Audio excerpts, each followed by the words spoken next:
దేవుని పరిశుద్ధ నామమునకు మహిమ కలుగును గాక. మరి ముఖ్యంగా ఇంతవరకు వాక్య సందేశం అందించినటువంటి దైవజనులకు నా హృదయపూర్వక వందనాలు. అలాగే సంఘ బిడ్డలందరికీ, అలాగే కుటుంబ సభ్యులందరికీ కూడా వందనాలు. ముఖ్యంగా ఈ సమయం మందు మరి యేసురత్నం గారు అని అందరికీ పరిచితమైన పేరు. అయితే యేసురత్నం గారు మరి నాకు తాతగారు అవుతారు.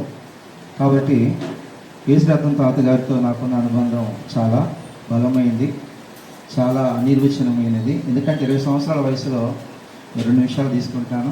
20 సంవత్సరాల్లో నాకు అప్పుడు 20 ఇయర్స్ అప్పుడు మరి ప్రభువుని ఎరిగి ఉన్నాను. మారు మనసు పొందిన తర్వాత నేను కూడా ఈ జైన్ ఫెలోషిప్కి కనవరి తోట ఫస్ట్ లైన్కి వచ్చేవాడిని. అప్పుడు తిమోతి పాస్టర్ గారు వాక్యం అందించేవాళ్ళు. అప్పుడు చాలా అద్భుతంగా, చాలా ఆత్మీయంగా, చాలా బలంగా ఉండేది వాక్యం. అట్లాగా నేను అక్కడ బలపడ్డాను. తర్వాత దేవుడు తన పిలుపును, ఇంకా చెప్పాలంటే ప్రత్యేకమైన ప్రణాళికను బట్టి ఒక సంఘాన్ని సొంతగా దేవుడు అనుగ్రహించాడు. ఈరోజు దైవజనుడిగా ఉన్నాను. అంటే ఎందుకు ఈ మాట చెప్తున్నానంటే, ఈ ధోనే అని లేకపోతే మా ఫ్యామిలీలో మా తాతగారు మాకు కుటుంబ పెద్దగా ఉన్నారు. మా నాన్నగారికి బాబాయ్ అవుతారు. కాబట్టి ఇలాంటి పెద్దలు మా కుటుంబం గురించి ప్రార్థన చేశారు. ఎందుకంటే తాతగారు ఏ విధంగా అయితే ప్రభువు నమ్ముకున్నప్పుడు ప్రార్థన ఏం చేస్తారంటే, నన్ను దీవించు ప్రభువా, నా కుటుంబాన్ని దీవించు, మా బంధు జనాంగాన్ని దీవించు ప్రభువా అని అడుగుతారు ప్రభువుని. వారి ప్రార్థన దేవుడు ఆలకించి ఆ కుటుంబంలో నుంచి దేవుడు నన్ను కూడా ఒక దైవజనుడిగా మరి దేవుడు మరి పిలుచుకున్నాడు చక్కగా. అంత మాత్రమే కాదు, కానీ ఆ తాతగారికి ఉన్నటువంటి మరి ఒక శ్రేష్టమైనటువంటి లక్షణం ఏంటంటే సహాయం చేయడం. ఏదైనా మనకి పరిశుద్ధ గ్రంథంలో మాట ఉంది. బర్జిల్లయి అనేటువంటి 80 సంవత్సరాల వయసు కలిగినటువంటి వ్యక్తి దావీదు కష్టకాలంలో ఉన్నప్పుడు ఆయన దావీదుకి నేను ఏ విధంగా సహాయం చేయగలను, ఆయనతో పాటు నేను కొండలెక్కగలనా, ఆయనతో పాటు నేను ప్రయాణం చేయగలనా, ఆయనతో పాటు ఏదైనా కష్టం వస్తే నేను యుద్ధం చేయగలనా, కత్తి పట్టుకోగలనా అని చెప్పి మౌనంగా ఉండలేదు.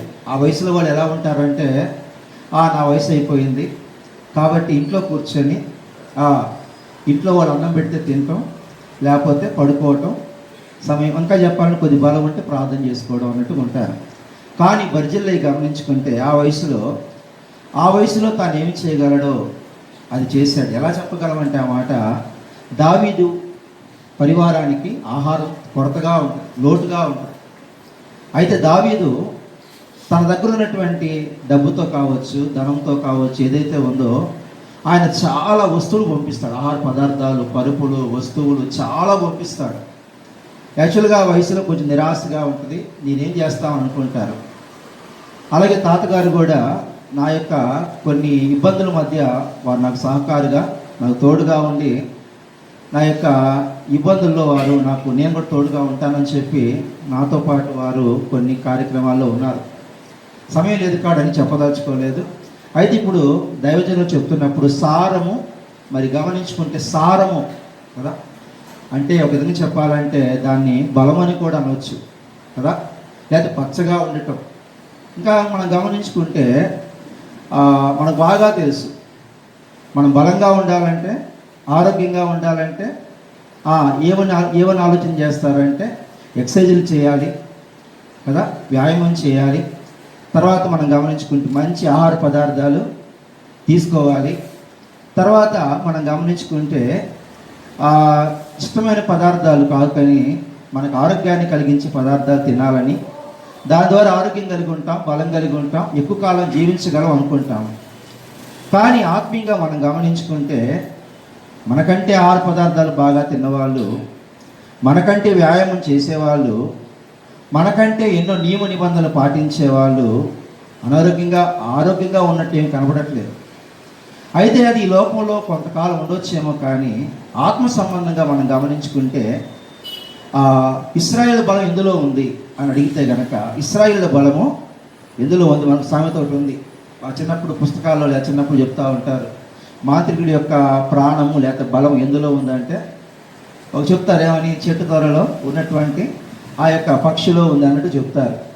అయితే ఒక ఆత్మీయుడికి, ఒక విశ్వాసికి, ఒక ప్రార్థనాపరుడికి బలం ఎందులో ఉంది అని ఆలోచన చేస్తే బిలాం అంటాడు కదా, ఇశ్రాయేలు అంత బలవంతులు ఎందుకుగా ఉన్నారంటే సొలొమోను లాంటి, ఇంకా చెప్పాలంటే తర్వాత సొలొమోను వస్తారు కదా, తర్వాత మనం గమనించుకుంటే సంసోన్ లేక దావీదు, వీళ్ళందరూ కూడా బలవంతులు.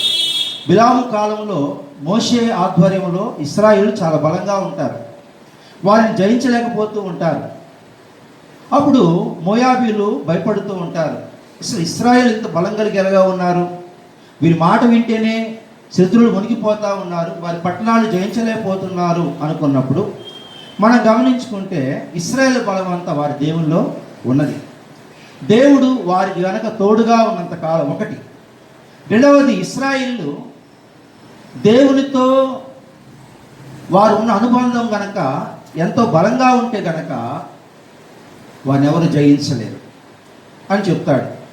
అంటే వారు పాపం చేయనంత కాలం వారు బలవంతులై ఉంటారు. పాపము చేయకపోవడమే వారి బలము, వారు దేవుణ్ణి కలిగి ఉండటమే బలము. ఆ బలము దేనిలో ఆలోచన చేస్తూ ఉంటే పరిచర్యే బలం. దైవజనం చెప్పారు చాలా విషయాలు, భక్తి లేకపోతే ప్రార్థనే బలం, ఆరాధనే బలం, స్తోత్రాలే బలం. ఇంకా చెప్పాలంటే మన భక్తి కలిగి ఉండటమే బలం. కాబట్టి చెడుతనాన్ని విడిచిపెట్టుము, అప్పుడు దేహమునకు ఆరోగ్యమును నీ ఎముకలకు సత్వయు కలుగును అన్నది వాక్యం. దీర్ఘాయుష్ కావాలంటే, బలము కావాలంటే పదాకులో మాట ఉంటుంది, నీ తండ్రిని సన్మానించుము, అప్పుడు దీర్ఘాయుష్మంతుడవు అగుదువు. నా వాక్యాన్ని అంగీకరించిన ఎడల నువ్వు దీర్ఘాయుష్ని కలిగి ఉంటావు. తర్వాత మనం గమనించుకుంటే మంచి కుటుంబం మనం ఎప్పుడు వచ్చిందంటే మనం చదువుల విషయంలో, బిడ్డల చదువుల విషయంలో కావచ్చు, వారి ఎదుగుదల విషయంలో కేశరత్నం గారు మనం గమనించుకుంటే బిడ్డల చదువు కోసం ఎక్కువ కేటాయించేవాళ్ళు సమయాన్ని, ఎక్కువగా ఎడ్యుకేషన్ ఎక్కువ సమయం ఇచ్చేవాళ్ళు బిడ్డల కొరకు. అంటే వారి బంగారం ఇవ్వలేదేమో కానీ ఒకవేళ ఆ టైంలో డబ్బులు విరివిగా ఇవ్వలేకపోయారేమో కానీ ఆ టైం అనుకోవటం, కానీ వారికి ఇవ్వాల్సినటువంటి ఆస్తిని చదువుగా వారికి అందించారు. తర్వాత భక్తిని ఆస్తిగా అందించారు, చదువుని ఆస్తిని.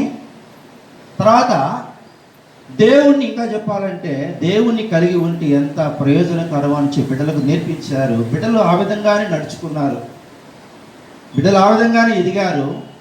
ఇలా దైవజనం మాట చెప్తున్నా, 71వ కీర్తన 18వ వచనం ప్రకారం గమనించుకుంటే ఎందుకు ఆయుష్కాలం ఎక్కువ ఆలోచన చేస్తూ ఉంటే ఎందుకంట పుట్టిన బిడ్డలకు, రాబోయే తరాలకి దేవుని శక్తి ఏంటో, నేను ఈ విధంగా బలంగా ఉండటం గల కారణం ఏంటో, దేవుని శక్తిని పొందుకున్న వాళ్ళు ఏ విధంగా ఉంటారో తెలియజెప్పడానికంట ఎక్కువ ఆయుష్కాలాన్ని అడిగినట్టుగా మనం గమనించగలుగుతున్నాము.